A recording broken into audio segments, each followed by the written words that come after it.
class, everybody? Okay. Not me. Good morning. Okay. Thank you, Timmy. All right, we're gonna be reading chapter 10. It's about the Alamo and it's about Texas. So please read along. Thank you.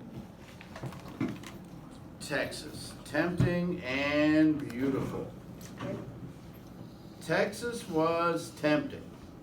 All that beautiful land that seemed made just to grow cotton. That Texas land was part of Mexico and controlled by Spain.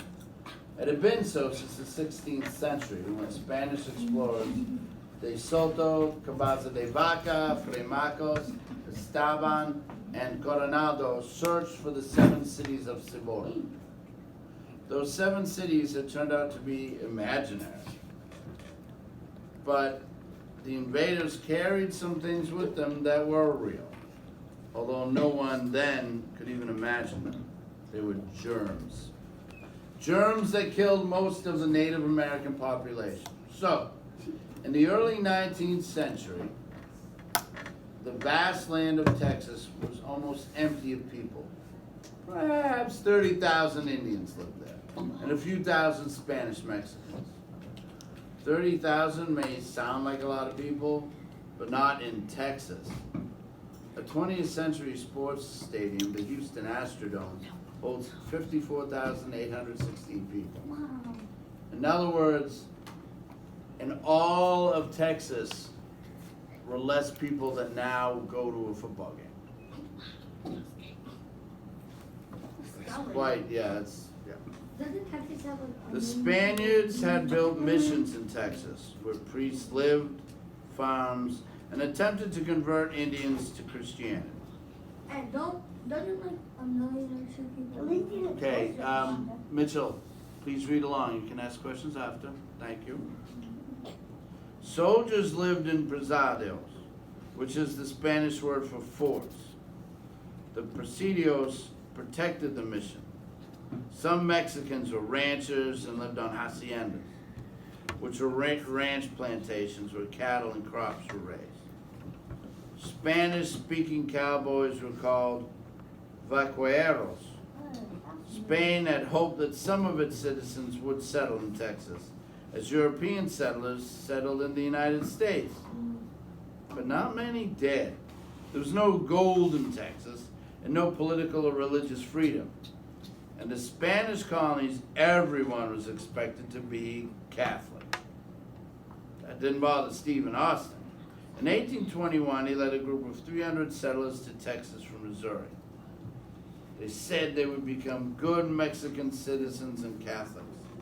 That same year, Mexico rebelled against Spanish rule and became independent. 3 years later, in 1824, the Mexicans approved a fine constitution and formed a republic. Unfortunately, there was no tradition of self-government in the Spanish colonies, as there had been in the English colonies.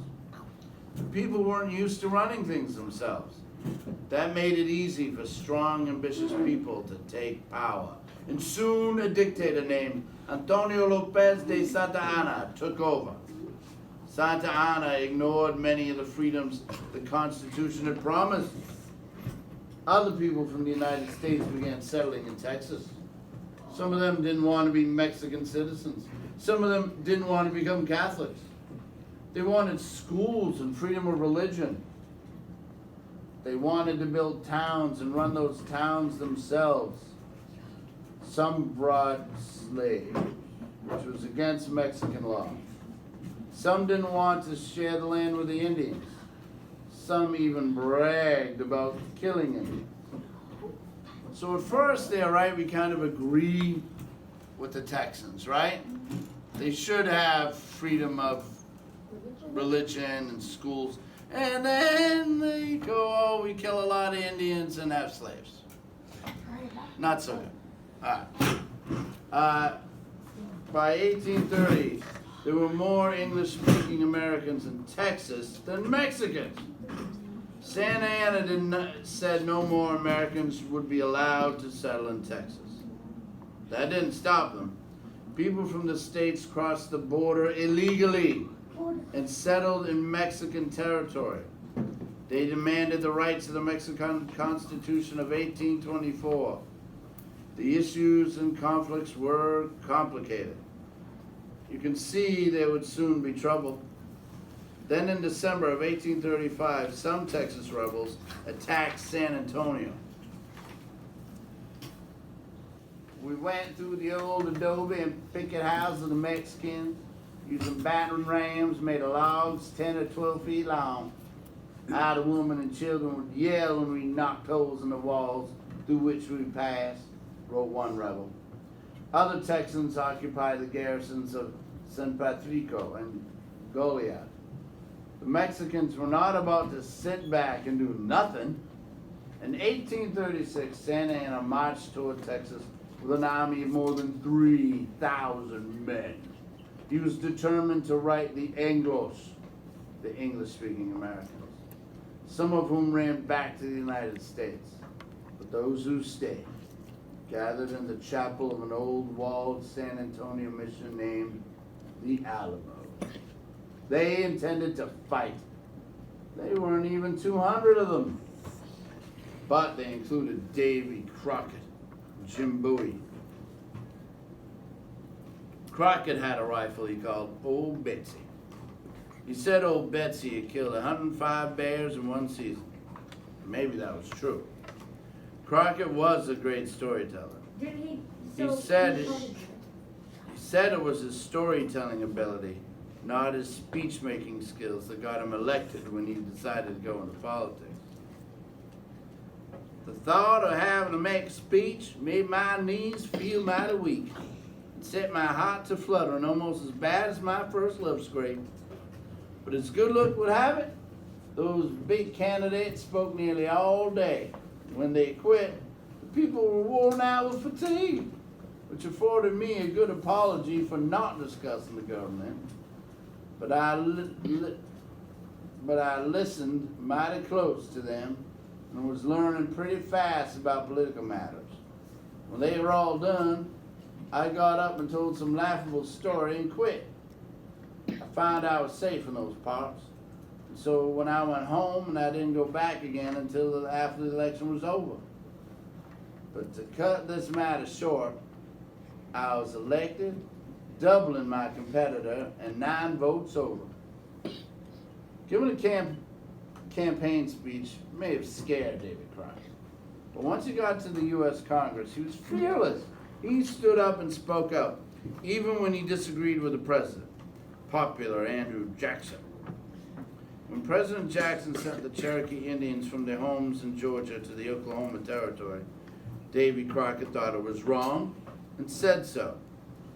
It didn't help the Indians or Crockett. He lost his seat in Congress, but he kept, he said, my conscience and my judgment. Jim Bowie was a fearsome fighter who designed a wicked razor-sharp knife that is still called by his name, Bowie. Crockett and Bowie and the others in the Alamo held out for 12 days against Santa Anna's army. They had no reinforcements and not enough ammunition. Finally, the Mexicans broke through the walls of the Alamo and killed them all, except for 3 women and 3 children who lived to tell the story. The remaining English-speaking settlers in Texas were furious. They decided to fight for independence for Texas. When they did, they yelled, "Remember the Alamo!" Their leader was Sam Houston. Sam was unusual, mighty unusual. He had been born in Virginia, but when he was 13, his parents moved to the frontier of Tennessee. At age 15, he was working in a store in Tennessee when he ran away from home. He became a Cherokee Indian, adopted into a tribe, and lived with the Indians for 3 years. Then he came back to the white settlements.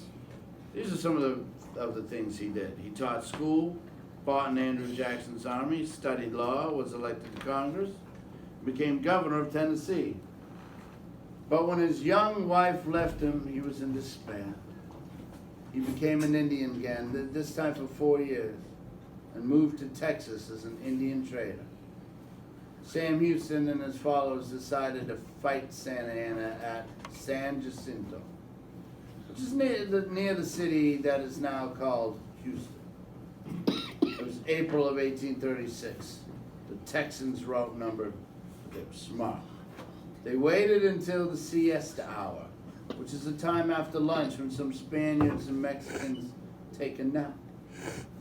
It didn't take long. Some say only 15 minutes, and Houston and his men captured Santa Anna and routed the Mexicans. They made Santa Anna sign a treaty that made Texas an independent nation. Sam Houston was elected president of the new nation, the Republic of Texas. Texas had its own flag with one lone star on it. Houston wanted Texas to become part of the United States.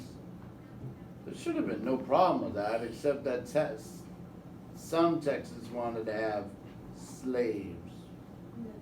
By this time, the United States was divided.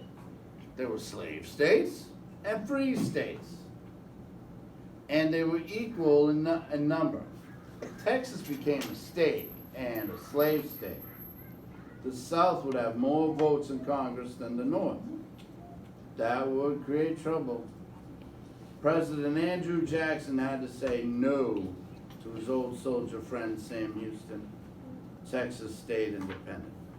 Finally, in December of 1845, while James K. Polk was president, Congress made Texas a state, the 28th state. Sam Houston became a senator from Texas. By this time, slavery was becoming a hot issue. The abolitionists were trying to end slavery. The slave owners were trying to convince everyone that slavery was a good thing. They wanted the United States to become a slave nation. When they realized that wasn't going to happen, many Texans and other Southerners began saying that the South should go its own way, and that the Southern states should secede from the United States, become a separate nation, a nation built on slavery. Sam Houston disagreed.